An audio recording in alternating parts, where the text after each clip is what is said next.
Greg, how are you? Hey, it's Gary, guys. Yeah, that was Gary. No, he's missing. Hey, so how is it down there in Pittsburgh? It's doing. Yeah, we're enjoying. I'm actually here watching. Believe it or not, we play the Yankees in Tampa tonight, and I'm not doing the game, so I decided to swing by, which I rarely do, the ballpark, just to see if anything's going on. And I happened to catch some infield drills going on, which is kind of cool up here in the broadcast area. So I'm enjoying it. Weather's great as always. It's always interesting with the Yankees too, because we'll see those games on MLB Network at night. Because here in Arizona, nobody plays at night, but the Yankees will play at night. Some of the teams in Florida, just how different is that in spring training, where a night game in spring training? That's so odd for us. We are playing for the first time ever, and I haven't asked anybody. We're playing 5 games under the lights this spring. Normally, there's always one game here at Lecom where the Pirates play, the former McKechnie Field.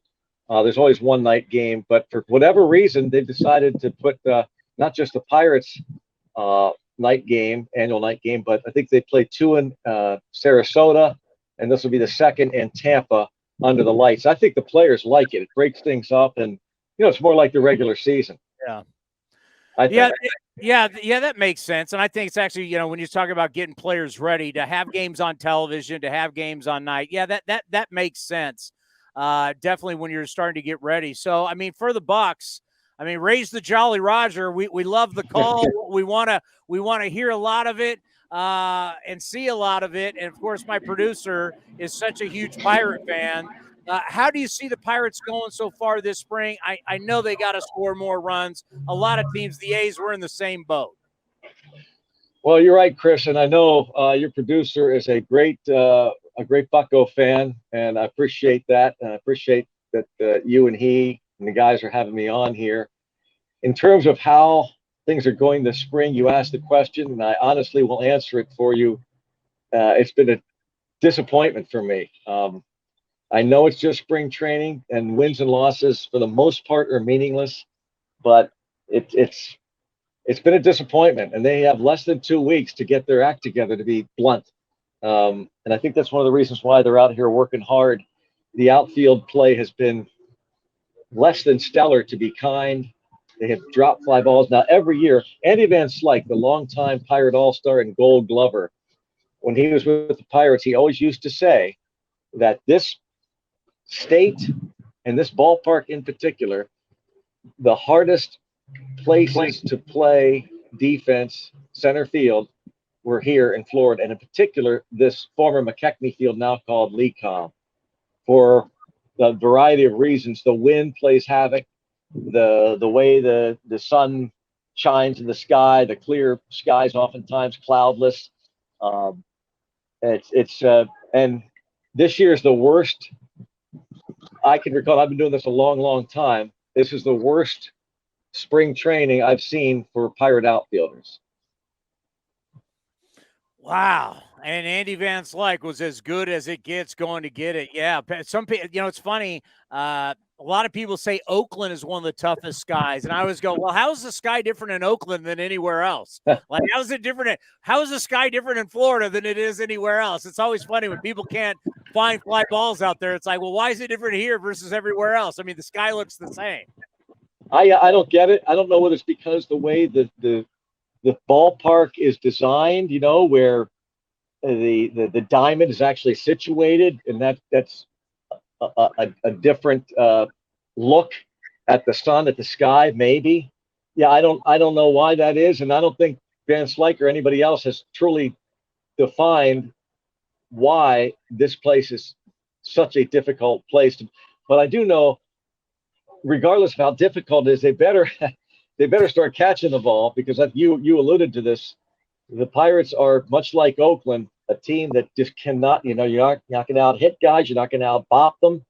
The only way you're going to win games is to try to outpitch your opponent and scratch runs the way you can, but you've got to play good defense. It's the only shot you have.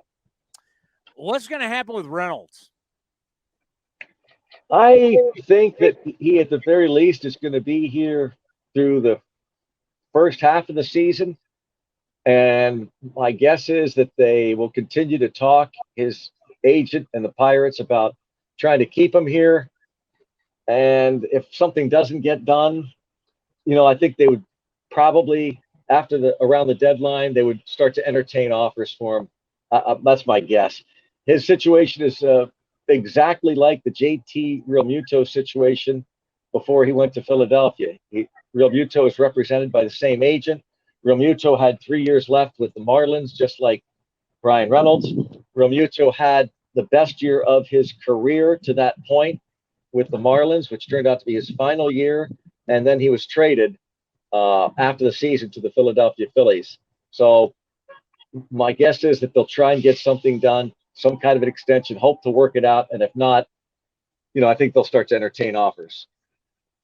Yeah, that's tough because he is a special player, and you want to keep guys that have been around who know how to play to help the O'Neill Cruz guys learn how to play baseball and start winning in Pittsburgh again. Because that, the thing for me is that I know there's been long stretches, the 20 years and everything, but I still grew up though with the We Are Family Pirates. I think of the great tradition of Pittsburgh. I think of the great tradition with the Pittsburgh Steelers.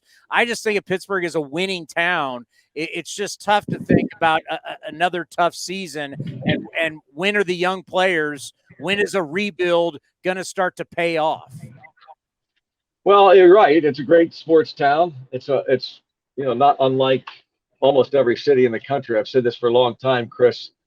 I actually did Bills football during their Super Bowl runs, and I tell people in Pittsburgh, I spent a lot of my adult life in Pittsburgh, and it's almost blasphemous to tell them that Pittsburgh is a winner's town. It's as good a baseball town as any in the country. It's as good a football town as any in the country. Hockey, yeah. But you have to, hockey. You have to win. I think that the Penguins are starting to experience that a little bit. You're seeing a lot of empty seats now. People are starting to realize their run may be over.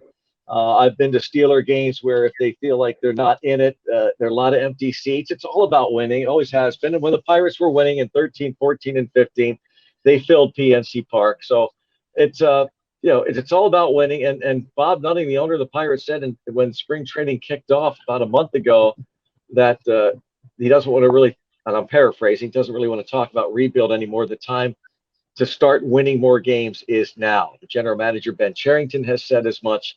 So there is some pressure now, I think, on some of the people involved in running the Pirates this year. I don't think anybody has a grand illusion of trying to win a division. I think that's silly talk right now, this year anyway.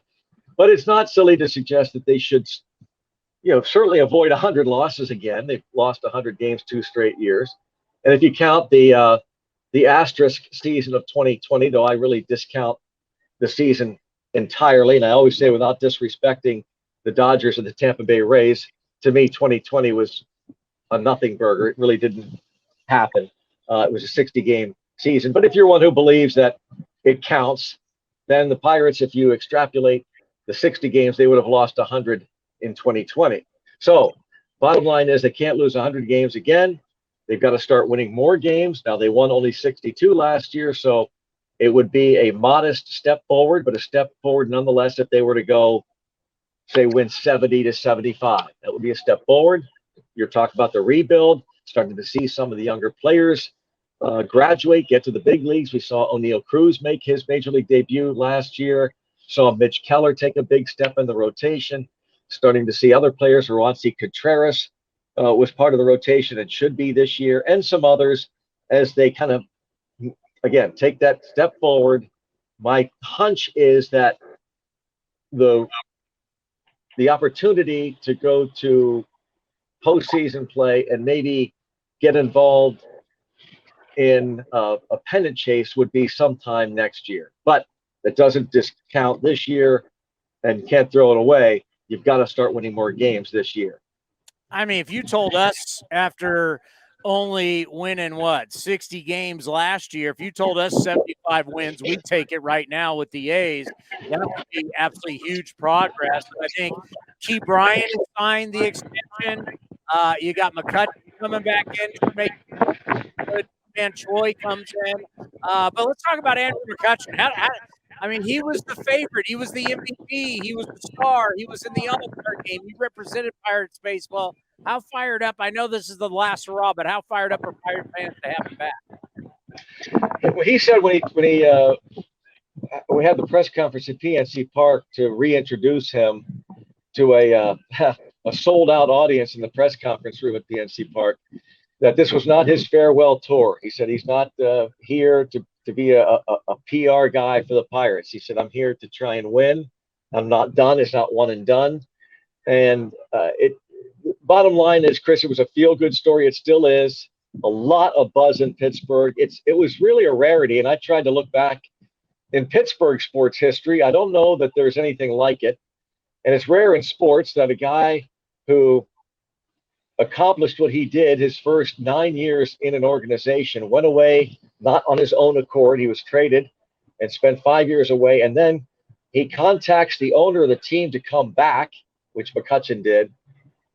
Someone suggested that maybe Ken Griffey Jr., when he went back to Seattle at the end of his career, is something similar.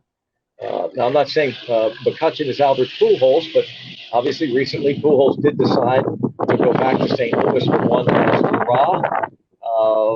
But Pujols also left on his own accord as a free agent, and I think that soured the taste of many Cardinal fans when he left. McCutchen never did that. He left because of a trade, didn't want to go, makes his home in Pittsburgh. He's just beloved, and he's one of the. It's not hyperbole to suggest that he's one of the all-time great Pittsburgh Pirates in team history. And here he is coming back for at least another year, and hopefully he helped lead the team to the promised land in 13, 14, 15. And I think maybe there's enough left on and certainly off the field to help lead the way maybe to another renaissance for this team. And when you say it's super important to have some veteran leadership, you want enough room for the young guys to be able to play and learn, but somebody has to help teach them, whether it's on the field and even off the field. These guys need help learning to become big leaguers, and bringing him back, boy, does he help that process. I think so. And I think, having guys like Rich Hill, a veteran, in part of the rotation, Carlos Santana, the first baseman, Austin Hedges, a catcher. All these guys have a lot of experience. They've got a lot of postseason experience. And these young guys, they do need at least an example in that clubhouse. I'll give you an example. I won't name names, but last year, spring training, early on here, I walked into the clubhouse and there was loud music on, which, most clubhouses have. And I was struck by it because it was still early in spring training. And, once the regular season starts, you, of course, have music in the clubhouse. But I wondered who was the DJ. And I asked somebody, and I found out that it was someone in the organization, a player who had not sniffed the big leagues. And so here's someone that's determining what is being played in a major league clubhouse who has not even sniffed the big leagues, that AAA, let alone. And I thought to myself, this is not right. There are still some things that in our society that I think are kind of proper protocol. And I think that's still one of them. You have to have a little veteran status. And that's just a very tiny, small example. But that nobody's fault. It's just that there's nobody kind of lead. Nobody had a track record, a resume. And now they've brought in a handful, including McCutchen, who will kind of let guys know which way to walk, if you're a rookie, or even guys that have had some experience. There's just a proper way to go about your business professionally.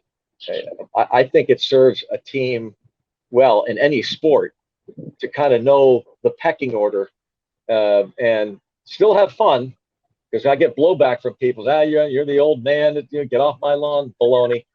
I hear that, but I'm also the one that believes that there's still something to be said about tradition and knowing history and knowing your place at the dining room table. And I think that those veterans will do that for the younger players. I mean, there is no question. I know normally we don't talk about, we're going to find out who's the DJ of the group, but the reality is somebody's got to set the rules. Somebody has to be the adult at the table. And if you don't have that guy, like even last year, we were terrible last year, but there's a reason why we had Stephen Vogt here.